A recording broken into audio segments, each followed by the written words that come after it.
Dem baş, silav ji were, ez Barancan Dêrsîm, ji gundê Stilîlê me.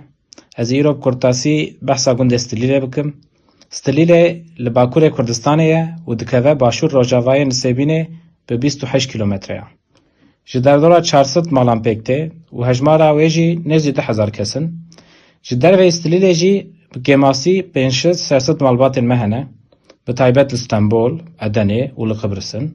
Li gerek deverên Ewropa jî hene gundiyên me. Gelek kesên li Stenbol karê birincê wekî bêfêmkirin, girara rizê çê dikin û difroşin. Li gund jî debar gerenperî li ser çandinî û xwedîkirina heywanan e. Stilîlê bi rastî jî cihekî dîrokî û welatparêz e. Gund wek bi navê dîrokî li ser newala Sîsvanê ye. Gundekî çiyayî ye ya Herêma Omeryan. Avahên nav gund yekevin hemû bi keviran lêkirine û mînyatûrek ji Mêrdînê ye.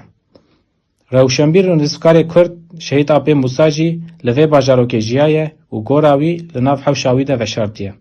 Her wiha Kurdên welatparêz û rêveberên partiyên Kurdan her wext tên û gora wî ziyaret dikin.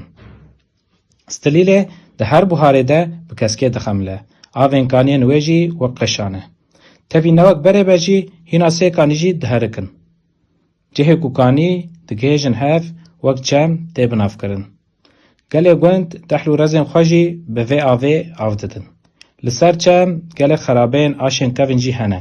Spas.